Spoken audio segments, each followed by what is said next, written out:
Meus amados irmãos, estamos chegando na última mensagem, se Deus quiser assim nos permitir, da carta de Tiago.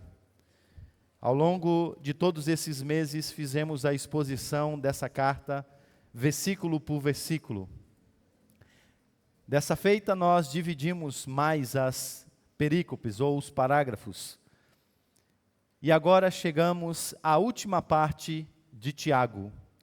Por isso eu o convido para que abra sua Bíblia, Tiago 5, 19 e 20. São os dois últimos versos. Tiago 5, 19 e 20.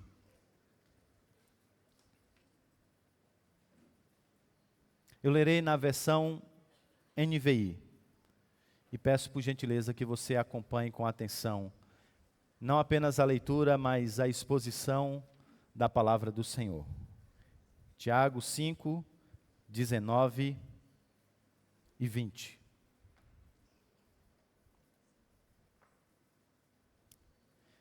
Meus irmãos, se algum de vocês se desviar da verdade e alguém o trouxer de volta, lembre-se disso. Quem traz de volta um pecador do seu caminho errado salvará da morte a vida dessa pessoa e fará que muitíssimos pecados sejam perdoados. Amém.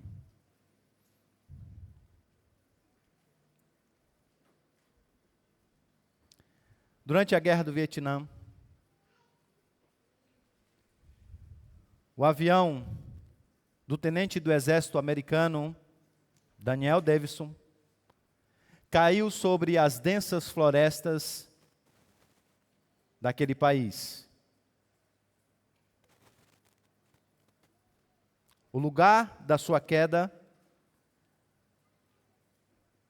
estava sendo, naquela época, tomado pela resistência socialista do Sul. Na época, arqui-inimigo americano da Guerra do Vietnã. Quando o seu irmão Donald ficou sabendo do ocorrido, vendeu tudo que tinha, entregou para a sua esposa $20 para que ficasse com eles e cuidassem dos seus 4 filhos, comprou uma passagem para o Vietnã, e então desembarcou naquela nação, naquele lugar,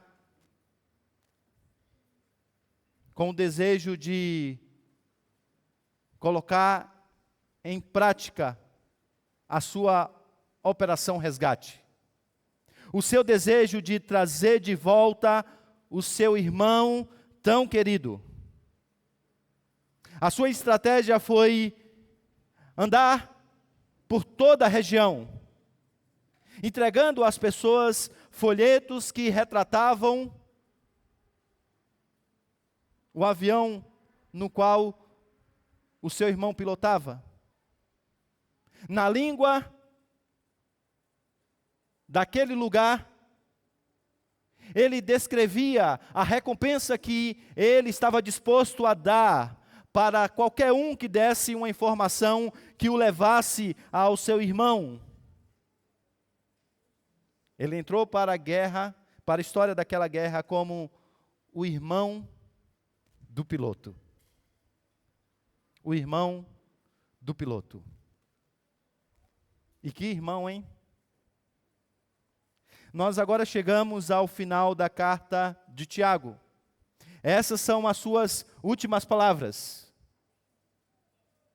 Se você é um leitor atento das Escrituras, você deve ter percebido que Tiago não faz um encerramento como os demais autores do Novo Testamento costumam fazer. Não há uma doxologia em suas últimas palavras. Não existem saudações de irmãos queridos que ele conhecia naquele lugar e naquela região. Ao invés disso, de uma maneira um tanto quanto incomum, Tiago agora faz o encerramento com um grande desafio. E o desafio é resgatar aqueles irmãos que se desviaram da fé e que agora estão perdidos no mundo. O tema dessa mensagem, então, nessa manhã é este: Operação Resgate. E veremos isso em duas partes.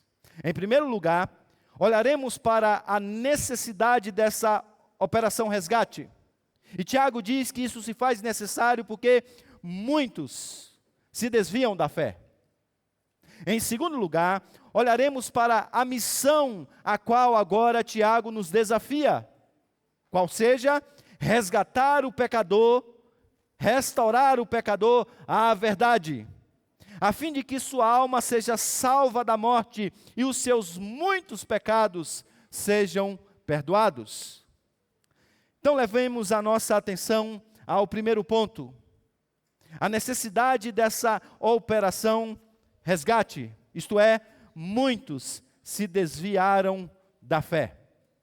Observe vocês que Tiago começa identificando aqueles que precisam ser resgatados como sendo alguém dentre, ou alguns dentre eles. Ou seja, um membro da igreja visível. Provavelmente Tiago deve ter em mente um ou outro grupo, ou talvez ambos os grupos que agora descreverei a vocês. De um lado, é possível que ele tenha em mente aqueles que fizeram uma pública profissão de fé diante da igreja de Cristo, a igreja visível, e que se consideravam cristãos, mas que na verdade nunca foram. E agora, diante da pressão, do sofrimento, da perseguição, esses abandonaram a igreja e precisam ser resgatados pela verdade.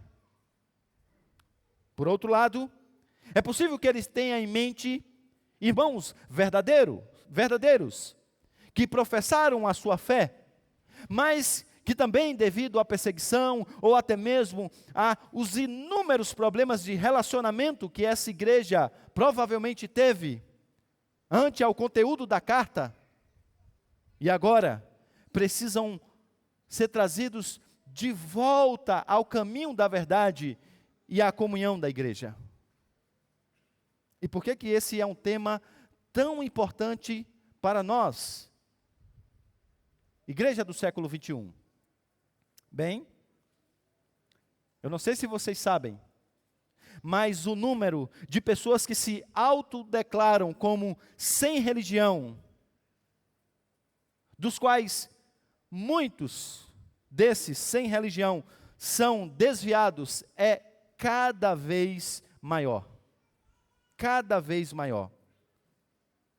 Só para os irmãos terem uma ideia, no estado do Rio de Janeiro e no estado de São Paulo, o crescimento do número de brasileiros que se declaram sem religião é alarmante. No estado de São Paulo, principalmente entre os jovens de 16 a 24 anos, os que se declaram sem religião já chega a 35% dos entrevistados, superando 27% dos evangélicos, 24% dos católicos e outros 19% de outras religiões. No estado do Rio de Janeiro, aqueles que se auto-intitulam sem religião, nessa mesma faixa etária, chegam a 34%, número que também é maior do que os 32% de evangélicos, os 17% de católicos e os 17% de outras religiões. Não precisa ser especialista em estatística para você perceber que o número de pessoas que se declaram sem religião nesses estados e nessa faixa etária já é maior do que qualquer outra religião.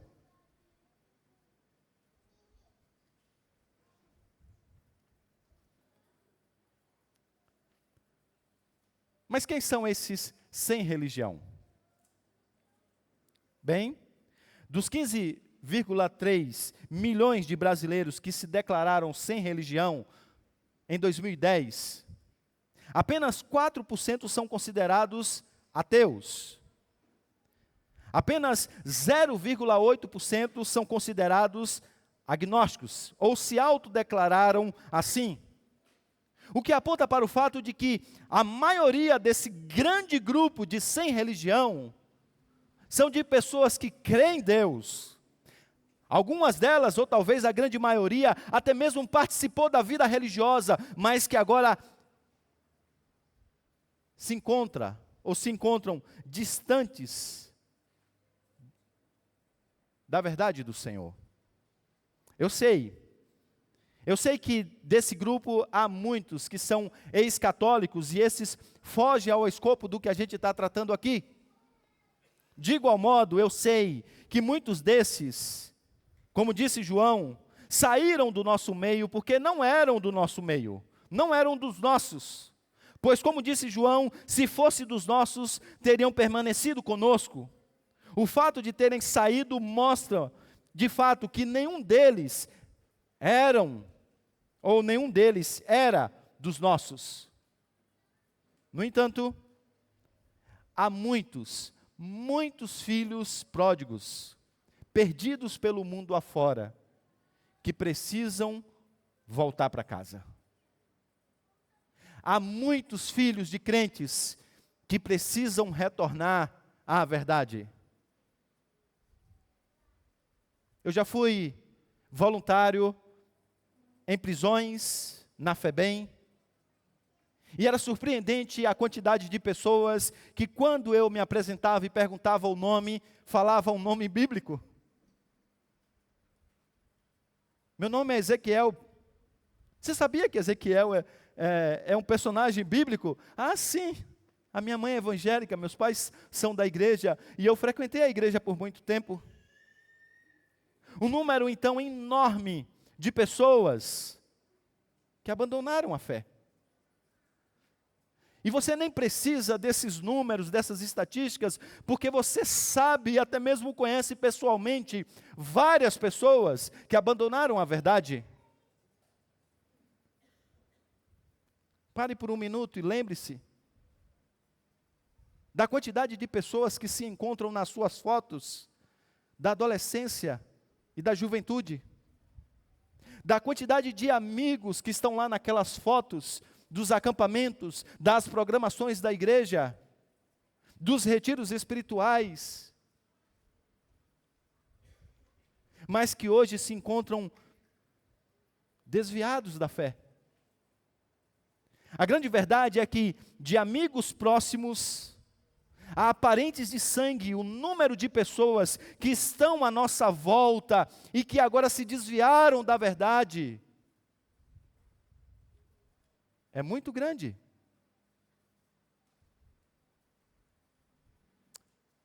Por essa razão, então, sabendo disso, Tiago agora apresenta uma verdadeira operação resgate. Isso nos leva ao segundo ponto. E essa operação basicamente passa por três coisas: restaurar o pecador à verdade, salvar a sua alma da morte, para que a sua alma então seja salva da morte, e assim então a multidão dos seus pecados de fato seja coberta. Então vamos dar uma olhada nessa tríplice missão. A começar então pela primeira parte, que é restaurar o pecador à verdade. Para isso você precisa então entender qual é a dinâmica desse desvio da verdade. Algumas pessoas, elas se desviam da verdade, elas se desviam da verdadeira doutrina por causa de algum pecado. Elas abraçaram o pecado e agora elas precisam justificar o pecado. E por essa razão, ela passa então a se desviar da verdade e a acreditar em outras coisas. Um jovem universitário, por exemplo, pode tentar justificar a sua libertinagem a qual ele abraçou no campo universitário, relativizando a verdade. Então perceba que nesse caso, se você está buscando ajudar alguém a retornar à verdade, você precisa estar atento para o pecado subjacente na vida daquela pessoa. Porque por trás da falsa ideia de que ele tem dúvidas teológicas, de que ele não abraça mais algumas verdades do cristianismo, está lá um pecado escravizante. Outras pessoas, no entanto, elas abraçam algum erro doutrinário grave, e em pouco tempo, então, elas começam, por consequência desse erro doutrinário, a se entregarem ao pecado e se distanciarem cada vez mais do Senhor. Neste caso, o que você precisa é exatamente, se você quer buscar esse pecador, é ter uma abordagem apologética. No entanto, se por um motivo ou por outro, o que você precisa fazer é buscar esse perdido para que ele possa voltar à verdade. Mas por que você deve fazer isso? E agora Tiago então coloca uma espécie de palavra motivacional. Tiago diz, porque se nós buscarmos essas pessoas e trazê-las, e se nós as trouxermos de volta à verdade, nós seremos os instrumentos do Senhor para salvar a sua alma. Ele dá ênfase a esse aspecto de tal maneira que ele diz, olha, você vai salvar a alma dela. E é evidente que ele está aqui apenas usando esse aspecto da nossa instrumentalidade. Ele sabe que somente Deus pode salvar pecado. Ele sabe que é exatamente através do poder do Santo Espírito, da obra de Cristo, que o pecador virá. Ele sabe que a sua palavra não tem qualquer poder para convencer o coração de um pecador. Mas a fim de destacar isso, ele diz, se você fizer isso, você vai salvar a alma dessa pessoa. E não apenas isso, você vai ser o instrumento do Senhor também para cobrir a sua multidão de pecados.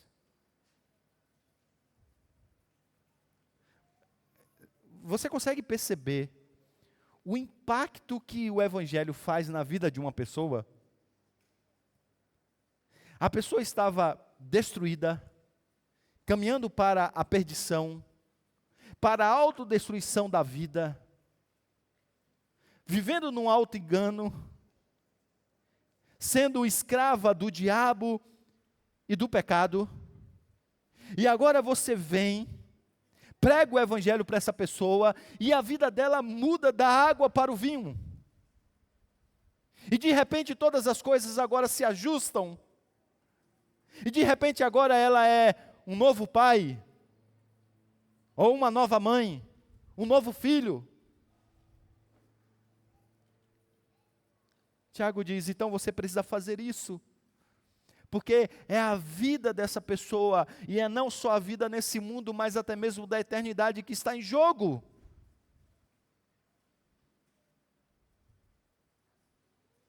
Agora, sabe por que a gente cantou o cântico A Começar em Mim? Quebra coração. Porque o que Tiago está pedindo aqui é contracultural. Lembre do contexto. Quando Tiago escreveu essa carta, havia perseguições, sofrimentos e tantas outras coisas desse mundo quebrado.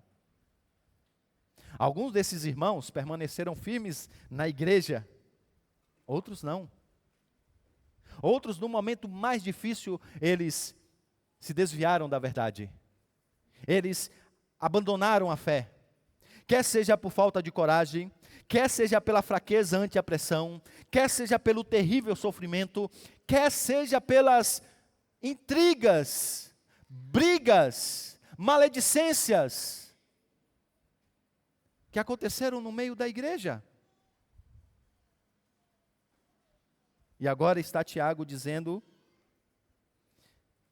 que ao invés de se apegar a todos esses sentimentos de raiva, de ressentimento, para com aqueles que abandonaram a igreja, você deve ter a iniciativa de ir ao encontro em busca de reconciliação, pregar o evangelho, para que essas pessoas retornem à igreja. Tiago, mas eles abandonaram a verdade no momento crucial. Pessoas sofreram por causa disso. Tiago, são esses ricos que agora oprimiram os nossos irmãos.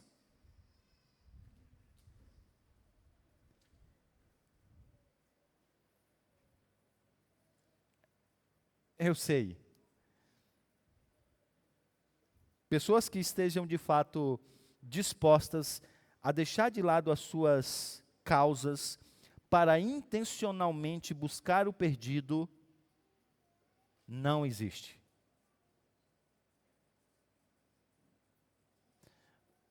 Ou existe? Mas não foi o que Jesus fez com Pedro?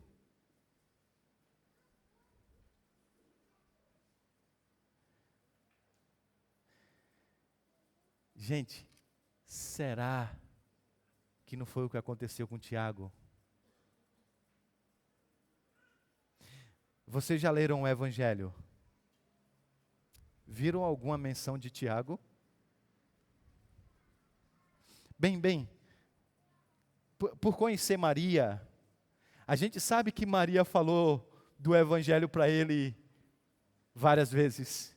Desde quando ela descobriu que carregava o Salvador. É possível que, sim, Maria tenha orado dia após dia por Tiago. É possível que Jesus, o seu meu irmão, em um daqueles seus encontros ali no início do seu ministério, tenha falado do reino dos céus e tenha dito para Tiago que ele era o Messias, o Salvador esperado. A gente não sabe pelos relatos do Evangelho, mas você não há descrição de Tiago? A gente não sabe ao certo o quanto ele entendeu a verdade, mas aí diante daquela morte horrorosa na cruz, como os outros discípulos, ele também se desviou da verdade, como Pedro e tantos outros. Ou pior, a gente não sabe se na verdade ele foi um cético quanto ao fato de que Jesus era o Cristo. Afinal, João 7, versículo 5 diz que os irmãos de Jesus não creram nele. Mas a gente sabe, à luz do que Paulo diz em 1 Coríntios capítulo de número 15, que depois do nosso Senhor ter sido trazido de novo à vida, ele apareceu a tantas pessoas, e entre elas, Tiago.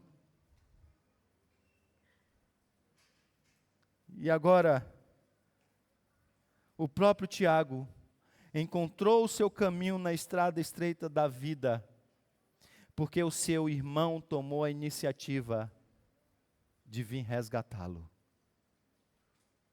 de vir buscá-lo. Meus amados irmãos, eu chorei tanto, enquanto no meu escritório eu imaginava essa cena. Jesus vindo ao encontro de Tiago, falando: Tiago, eu sou o Messias, o Salvador desse mundo. Creia em mim, Tiago, e os seus pecados serão perdoados. Creia em mim, Tiago, e a sua vida será salva.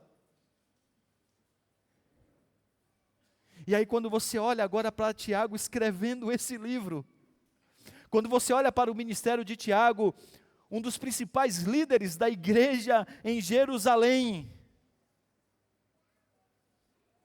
Você vê o impacto das suas palavras. Por isso ele diz: gente, é a alma, é a vida que está em jogo.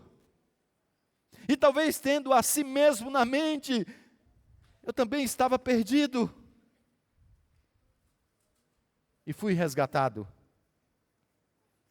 Então agora Tiago deseja que você entenda, siga o exemplo de Jesus.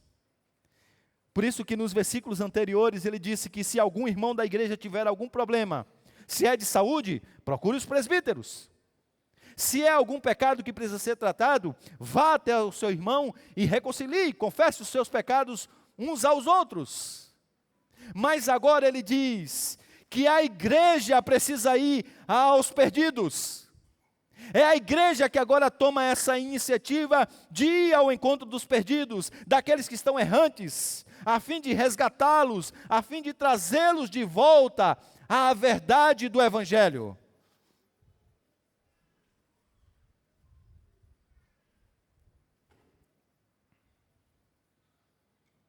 Qual é o problema da igreja? É que diferente de Jesus, ela não se importa com os desviados.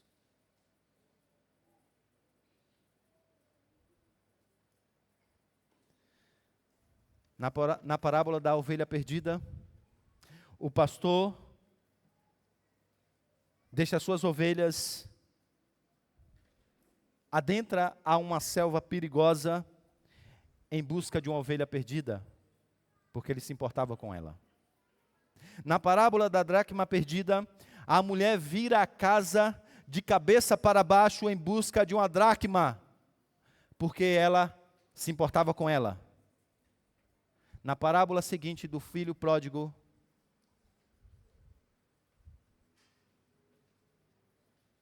ninguém vai buscá-lo, porque ninguém se importa. E agora Jesus encerra aquela parábola deixando a entender que, de fato, ele é o irmão mais velho. Aquele que se importa com o perdido de tal maneira que está disposto a pagar o preço necessário para ver a sua alma salva. O problema da maior parte da igreja é que ela está tão ensimismada que ela não se importa o suficiente com os perdidos. É por isso que você nunca foi atrás de ninguém que abandonou a igreja, porque você não se importa. É por isso que você trabalha há tantos anos com tantos ímpios à sua volta, que estão indo para o inferno, sem nunca ter falado do evangelho para ele, ou sequer convidá-lo para vir à igreja, porque na verdade você não se importa. É por isso que você convive há tantos anos com tantos parentes ímpios que estão indo para o inferno, sem nunca ter falado o evangelho para eles, sem sequer chamá-los para virem à igreja. Por quê? Porque você não se importa. Então, meus amados irmãos, essa operação resgate, aqui postulada por Tiago, só será uma realidade quando o Senhor, através do seu Santo Espírito, fizer com que o seu coração seja tomado pelo amor pelos perdidos, para que a sua apatia evangelística agora seja substituída por esse amor profundo que Cristo sempre demonstrou para os perdidos. Enquanto você não amar os perdidos, você jamais pagará o custo de pregar o evangelho. Você jamais vai abrir a sua agenda para alguém que não conhece a Cristo a fim de pregar o evangelho. Você jamais vai abrir a sua casa, preparar um jantar a fim de pregar o evangelho para alguém. Enquanto você não for tomado por esse amor pelas almas perdidas, enquanto você não entender que o destino dessas pessoas estão em jogo, você jamais ouvirá o que Tiago está dizendo. No avivamento que aconteceu no país de Gales, Evan Roberts foi tomado por uma paixão tão grande pelas almas perdidas, que ele escreveu as seguintes palavras no seu diário: daquele dia em diante, a salvação das almas se tornou a grande paixão do meu coração. A partir daquele dia, incendiava-me o desejo de atravessar todo o país de Gales, e se possível estava disposto a pagar para Deus, pelo privilégio de trabalhar para Ele. David Brainerd, um missionário que, a despeito da sua saúde frágil, a despeito do seu temperamento melancólico, amou tão profundamente os índios de pele vermelha da selva americana, que ele se submeteu ao frio, à solidão, e até mesmo uma morte prematura aos 29 anos. E as suas últimas palavras, endereçadas aos seus irmãos, foram: agora que estou prestes a morrer, declaro que não gastaria a minha vida em qualquer lugar do mundo de outra maneira. Meus amados irmãos, como que nós precisamos que o Senhor desperte o nosso coração, nos faça amar os perdidos como Jesus, para que como igreja a gente saia das quatro paredes e vá para os quatro cantos do mundo, para que a gente de fato seja tomado por essa urgência da missão. Os nossos parentes estão se perdendo, os nossos amigos estão se perdendo, e nós não estamos nos importando. As palavras de Calvino nos ajudam a entender a seriedade disso. Ele disse o seguinte: devemos, portanto, tomar cuidado para que as almas não pereçam por nossa preguiça, cuja salvação Deus coloca, de certa forma, em nossas mãos. Mais uma vez ele está refletindo a ênfase de Tiago. Não que possamos conceder salvação a elas, mas que Deus, por nosso ministério, liberta e salva aqueles que, de outra forma, parecem estar próximos à destruição.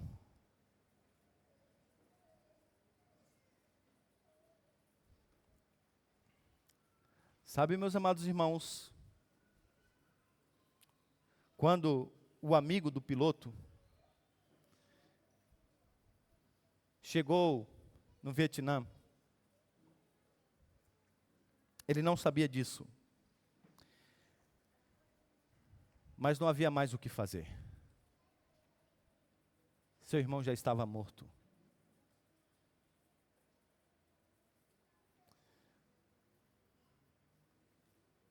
Eu fiquei a pensar, até quando a gente vai encontrar amigos, parentes de longa data, que estão perdidos ou desviados da fé, no velório de um que acabou de morrer perdido.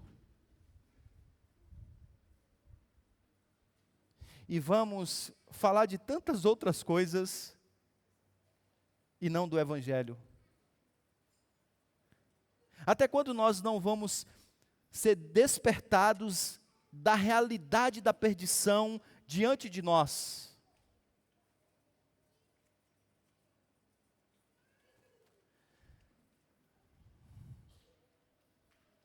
Sabe, olha, como eu queria que você entendesse o privilégio que é pregar o Evangelho e ter filhos da fé. De poder ter a alegria de ver uma vida sendo transformada, sendo impactada, sendo mudada, e você olhar para isso e dizer assim: Deus usou esse miserável pecador para isso. a pessoa ser profundamente grata a você por ter sido o instrumento de Deus para a transformação da vida dela.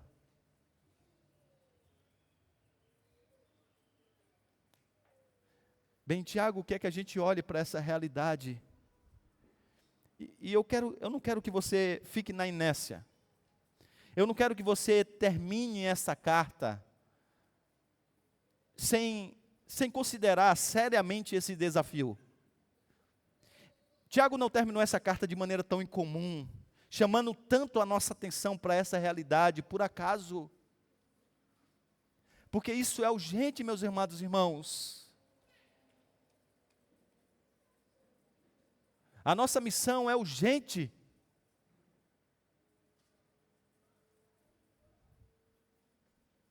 Então eu quero fazer jus ao desafio de Tiago. E eu quero ser bem prático nisso, bem prático, bem prático. Na entrada você recebeu um cartão missional.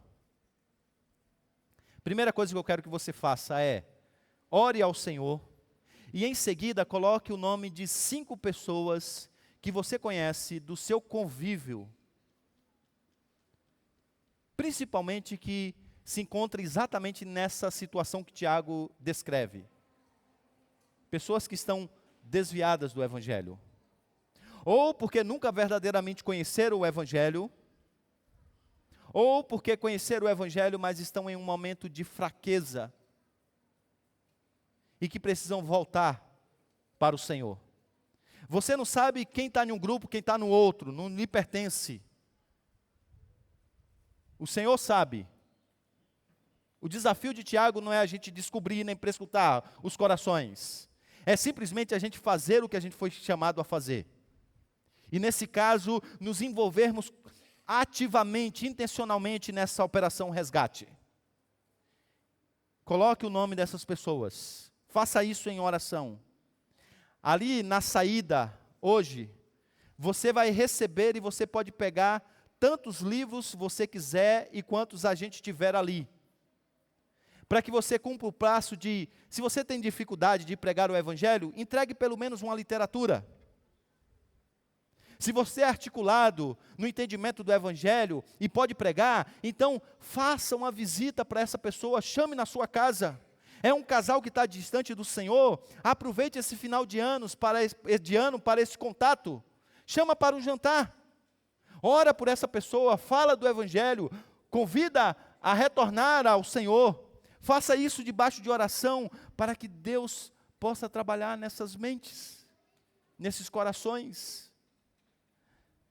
Quantos Pedros, meus amados irmãos, quantos Tiagos, quantos tantos outros discípulos, como foram os discípulos de Jesus, seguindo para o caminho de Emaús, voltando às suas atividades normais, se desviando da verdade. Quantos? Se as estatísticas estão certas, são muitos. E nós, como igreja, não podemos fechar os nossos olhos para isso. Eu quero que você baixe sua cabeça. Eu quero te desafiar a começar de agora essa operação resgate.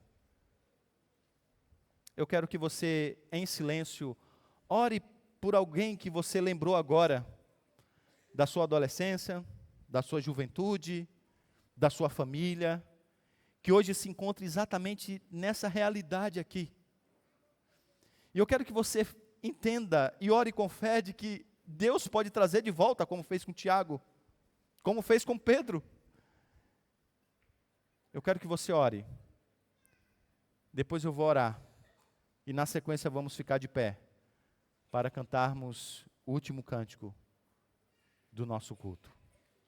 Interceda. Faça isso agora.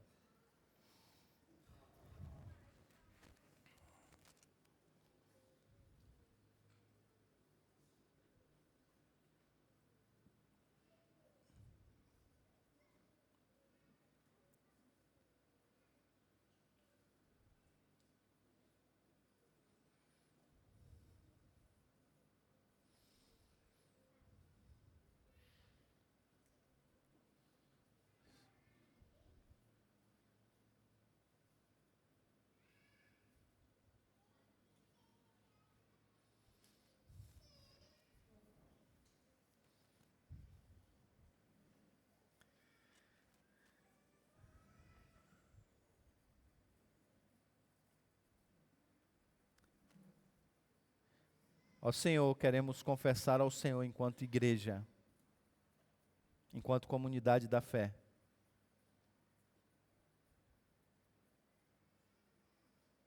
porque não poucas vezes, Senhor, não nos importamos com o perdido. Estamos muito alegres pelo que já temos. Estamos radiantes pelaquilo que estamos descobrindo. Estamos muito felizes porque fazemos parte da família da fé. Temos uma igreja boa, uma rede de relacionamentos saudável. Temos bom convívio. Podemos criar os nossos filhos no Evangelho. Estamos tão cercados por todas essas coisas que nos esquecemos da missão do Senhor de buscarmos os perdidos. Ó Senhor, quantos irmãos que já passaram por essa comunidade, que estão distantes. Nós queremos interceder pela vida deles. Sabedores, ó Deus, de quando o Senhor quer, não há quem não queira. De que, de fato, quando o seu filho se encontra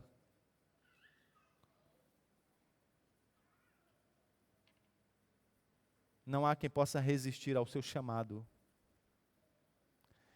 Queremos reconhecer, Senhor, que de fato o nosso Salvador veio ao nosso encontro e quando nós o encontramos, nós nos encontramos porque a verdadeira vida está nele. E como já aprendemos nessa igreja, Senhor, só existe uma coisa pior do que o assassinato no deserto. É saber onde tem água e não dizer. As pessoas estão perecendo à nossa volta, Senhor. O pecado tem escravizado e destruído tantas pessoas à nossa volta, amigos próximos, companheiros de trabalho, familiares, enquanto nós nos calamos.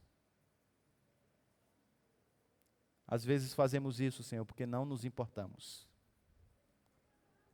Não amamos os perdidos como o Senhor sempre amou na pessoa do teu Filho. Desperta-nos, Senhor, nessa manhã para amarmos os perdidos. Desperta-nos, ó Deus, para pregarmos o Evangelho a esses perdidos para a glória do teu próprio nome. Faz isso, Senhor, para a tua glória, para o bem deles e para que nós nos alegremos em vermos tantas pessoas sendo transformadas pela instrumentalidade do nosso ministério. Em nome de Jesus. Amém. Vamos ficar de pé?